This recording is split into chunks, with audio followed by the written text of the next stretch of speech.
शेख हसीना साहिबा के दौर में बांग्लादेश की पाकिस्तान पॉलिसी न्यू दिल्ली के अंदर बन रही होती थी। अब शेख हसीना साहिबा तो इक़्तिदार में नहीं रही, उनकी जो सरकार थी वो गिर गई थी, लेकिन उसके बावजूद भी आदत से मजबूर इंडिया ने पिछले दिनों एक मरतबा फिर से कोशिश की बांग्लादेश को उसकी पाकिस्तान पॉलिसी डिक्टेट करने के हवाले से, और उनको कहा गया कि आपकी जो पाकिस्तान पॉलिसी है वो हमें पसंद नहीं है, इसको डाउनग्रेड करें। मस्कत के अंदर ओमान में इंडिया के फॉरेन मिनिस्टर की मुलाकात जब बांग्लादेश के फॉरेन मिनिस्ट्री के एडवाइज़र के साथ हुई तो उनको डिक्टेट किया गया बेसिकली कि आपकी जो पाकिस्तान पॉलिसी है we are not comfortable with that, so you have to adopt similar policy जो कि शेख हसीना साहिबा अडॉप्ट करती थी। न्यू इंडियन एक्सप्रेस ने रिपोर्ट किया था, Jaishankar urged Bangladesh not to normalise terrorism. ये असल में पाकिस्तान के हवाले से कह रहे थे। जब सार्क का जिक्र छिड़ा तो उसमें उन्होंने कहा कि सार्क में पाकिस्तान भी मौजूद है तो उसके साथ हम कंफर्टेबल नहीं है, लिहाजा आपको भी कहते हैं कि उससे दूर रहिए। Jaishankar urged Bangladesh not to normalise terrorism during meeting in Muscat. MEA spokesperson Bangladeshi media reported that the two leaders also explored the possibility of a meeting between Chief Advisor Mohammad Yunus and Prime Minister Narendra Modi during the upcoming BIMSTEC summit in Bangkok from April 2 to 4। अब ये India की तरफ से एक dictation गई बांग्लादेश की तरफ, लेकिन जैसे कि मैंने कहा कि ये शेख हसीना का बांग्लादेश नहीं है, ये नया बांग्लादेश है, और इस नए बांग्लादेश ने इंडिया की डिक्टेशन को जूते की नोक पे रखा, या मुझे कहना चाहिए कि डस्टबिन में डाल दिया उठा के। जयशंकर ने जो बातें की उसको उठा के उन्होंने डस्टबिन में डाल दिया और उन्होंने वही किया जो कि उनके नेशनल इंटरेस्ट में था। जयशंकर की इस धमकी के बाद, और बाय द वे जयशंकर के अलावा और भी इंडियन लीडर्स ने यही धमकी बांग्लादेश को लगाई, स्टे अवे फ्रॉम पाकिस्तान। लेकिन अब एक बड़ी खबर आ रही है, कल एक बड़ी मुलाकात हुई है। पाकिस्तान के जो फॉरेन मिनिस्टर है और डेप्यूटी प्राइम मिनिस्टर भी हैं इसहाक डार की मुलाकात हुई है बांग्लादेश की फॉरेन मिनिस्ट्री के एडवाइज़र तौहीद हुसैन साहब के साथ। वही तौहीद हुसैन जिसके साथ बैठकर एस जयशंकर इंडिया का जो फॉरेन मिनिस्टर है डिक्टेशन दे रहा था कि इस तरह आपकी पॉलिसी होनी चाहिए पाकिस्तान के साथ, इस तरह होनी चाहिए, इस तरह नहीं होनी चाहिए। तो एक रिस्पांस बांग्लादेश की तरफ से आया है कि वी विल डू जो कि हमें सही लगेगा, आपकी एडवाइस की कोई ज़रूरत हमें नहीं है। OIC की असल में कोई मुलाकात थी वहाँ पर सऊदी अरब के अंदर जिद्दा में, तो उसकी साइड लाइन्स पर बांग्लादेश और पाकिस्तान के जो मिनिस्ट्री ऑफ फॉरेन अफेयर्स के ऑफिशियल से उनकी मुलाकात हुई है, और उसके अंदर दोनों मुल्कों ने एक मरतबा फिर से इस चीज़ का ऐलान किया है कि ताल्लुकात को बेहतर बनाया जाएगा आने वाले दिनों में मज़ीद। अरब न्यूज़ ने रिपोर्ट किया है, Pakistan Bangladesh resolve to strengthen ties and trade cooperation during OIC meeting. वो पड़ी हुई है जयशंकर की धमकी, उठा के बांग्लादेश ने फेंक दिया जयशंकर की धमकी को। देखिए ये पुराना ज़माना नहीं है कोल्ड वार वाला, इंडिया को इस मेंटलिटी से बाहर आना पड़ेगा। ये पुराना ज़माना नहीं है, ऐसा नहीं है आप कुछ बोलेंगे बांग्लादेश को और वो वही करेंगे, इट्स नॉट गोना हैपन। वो ज़माना गया, शेख हसीना की रिजीम के साथ ही वो ज़माना भी ख़त्म हो गया। अब ये नया बांग्लादेश है।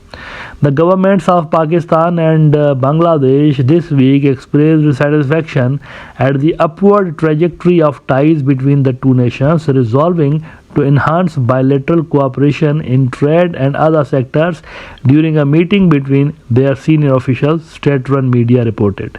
After decades of strained ties between the two nations, Islamabad and Dhaka have warmed up to each other after the fall of former prime minister Sheikh Hasina's government last year. और पाकिस्तान का जो सरकारी रेडियो है उसको कोट करते हुए वो कहते हैं कि the meeting took place in a cordial environment reflecting the fraternal sentiments from both sides.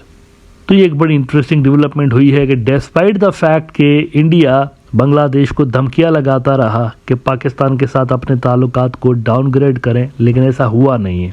एक और मुलाकात हुई और इसमें मज़ीद कोऑपरेशन पर जोर दिया गया है। अच्छा, आखिर में एक और इंटरेस्टिंग डेवलपमेंट हो रही है हमारे रीजन के अंदर, उस हवाले से थोड़ी सी बात कर लेते हैं। सिर्फ शेख हसीना को बांग्लादेश के अंदर री इंस्टॉल करने के लिए इंडिया हाथ पाँव नहीं मार रहा, सिर्फ यहाँ पर ये नहीं हो रहा।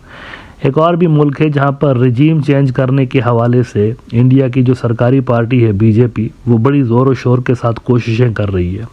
उस मुल्क का नाम है नेपाल। नेपाल भी इंडिया के हाथ से जा चुका है ना। नेपाली भी तो अपना नेशनल इंटरेस्ट देखने लगे हैं कि हमारे इंटरेस्ट में क्या, पहले तो कॉलोनी बना हुआ था इंडिया की, जब नेपाल में बादशाहत हुआ करती थी तो Nepal was extension of India, basically extension थी सिर्फ, वो कोई प्रॉपर मुल्क की शक्ल में नहीं था। इसी तरह से जब वहाँ पर प्रो इंडिया सरकारें बनी किंगडम के ख़त्म होने के बाद, तो भी एक एक्सटेंशन बना रहा नेपाल। लेकिन आज का नेपाल ऐसा नहीं है। आज का नेपाल अपने नेशनल इंटरेस्ट को देख रहा होता है और जो उनकी फेवर में होता है वो वही काम कर रहे होता है। इस पे इंडिया खफा है और इंडिया की जो सरकारी पार्टी है बीजेपी, वो पैसे खिला रही है, वहाँ पर प्रोटेस्ट करवा रही है। वही सेम बांग्लादेश वाला हिसाब किताब है, पैसे खिला रही है लोगों को, पेड रैलीज निकलवाई जा रही हैं वहाँ पर, और वहाँ पर किंग के हक में मुजाहरे करवाए जा रहे हैं, किंग के हक में। और डिमांड ये है कि किंग को वापस लाया जाए, हिंदू राष्ट्र दोबारा बनाया जाए। ये डिमांड्स है असल में। अच्छा, ये मैं इल्ज़ाम नहीं लगा रहा हूँ कि इंडिया की रूलिंग पार्टी ऐसा कर रही है। ये ज़रा आप द वीक की खबर देख लीजिए, इंडियन न्यूज़ आउटलेट है, कहते हैं Nepal witnessing calls to restore Hindu statehood, BJP has a role in it, US report. The report said BJP continued to fund politicians to advocate Hindu statehood। जो भी नेपाल से ये प्रोग्राम देख रहे हैं उनको इस बात पे ज़रूर सोचना चाहिए। जो लोग वहाँ पर प्रोटेस्ट कर रहे होते हैं उनका बैंक अकाउंट ज़रूर चेक किया करें कि कब कब कहाँ से कितने पैसे उनको मिले। आपको पता चल जाएगा कौन है इस तरह के प्रोटेस्ट के पीछे। कह रहे हैं कि Nepal is reportedly witnessing a growing call to restore its status as a Hindu nation, and the movement is allegedly funded by the BJP, according to the latest International Religious Freedom Report by the US State Department। Official वहाँ पर उनकी तरफ से confirmation हुई है बाकायदा कि इनके सिस्टम में घुस के इन्फिल्ट्रेशन करके, वैसे घुसे हुए तो पहले ही सही थे, मतलब क्या नया घुसना, वो तो पहले से उनके सिस्टम में घुसे हुए थे। पॉलिटिशियंस को पैसे खिला रहे हैं, वही सिक्किम वाला मॉडल, सिक्किम को जैसे हड़प कर लिया था। पॉलिटिशियंस को पैसे खिलाए जा रहे हैं और दीगर सिविल सोसाइटी के जो लोग हैं उनको पैसे खिलाए जा रहे हैं। मीडिया के अंदर बहुत सारों के मुंह में पैसे ठूंसे जा रहे हैं और उनको 2-3 किस्म की डिमांड्स दे दी गई हैं। एक कहा जा रहा है कि हमें हिंदू राष्ट्र बनाया जाए, दूसरा कहा जा रहा है कि किंग वापस आ जाए, और तीसरी ये भी डिमांड है इंडिया के साथ मर्ज हो जाओ।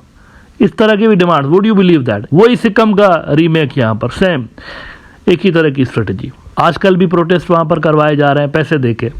ओपी इंडिया कहता है protest erupt in Nepal demanding return of monarchy to the country, PM Oli says it is not possible. ये कल की खबर है। ओली कहते हैं पागल वागल तो नहीं हो गए हो, क्या किंग को वापस लेकर आ जाएं? इसको भगाने के लिए ही तो इतनी बड़ी मूवमेंट हमने चलाई थी।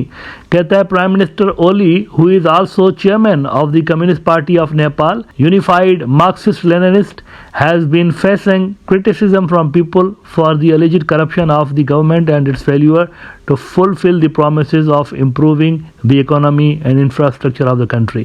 Oli found himself in the middle of controversy recently after some people were arrested for raising slogans against him, and the press passes of 2 journalists were suspended for asking questions to him. ये छोटे छोटे protest थे, असल में कोई बड़ा मसला नहीं था, ये चाय की प्याली में तूफान है। लेकिन कहने की बात यह है कि बाहर से पैसे खिलवा के तो सरकारों के खिलाफ प्रोटेस्ट करवाए जा रहे हैं और डिक्टेट उनको ये किया जा रहा है कि हुकूमतें जो आपने इलेक्ट की हैं इनको गिराओ, और हम जो कह रहे हैं हमारा नौकर लेकर, ये जो शक्ल आप देख रहे हैं ना, ये राइट साइड पे ओली है, लेफ्ट साइड पे इनका नौकर है, ये था किंग उनका, विक्रम नाम है इसका, इसको लेकर आ जाओ। ये नौकर, टोटल नौकर, टोटल इंडिया का नौकर, बिल्कुल जो वहां से आदेश आएगा ये इंप्लीमेंट करने को तैयार हो जाएगा, ऐसा बंदा है। इसको बिठाना चाहते हैं। ये नेपाल की शेख हसीना है असल में, लेकिन फर्क सिर्फ इतना है कि नेपालियों ने पहले से इसको उठा के बाहर फेंक दिया था और बांग्लादेश में रिसेंटली शेख हसीना को बाहर फेंका गया था। तो सिर्फ बांग्लादेश के अंदर ही ये कार्रवाइयां नहीं हो रही, इर्द गिर्द के दूसरे मुल्कों में भी रिजीम चेंज के हवाले से कोशिशें की जा रही हैं।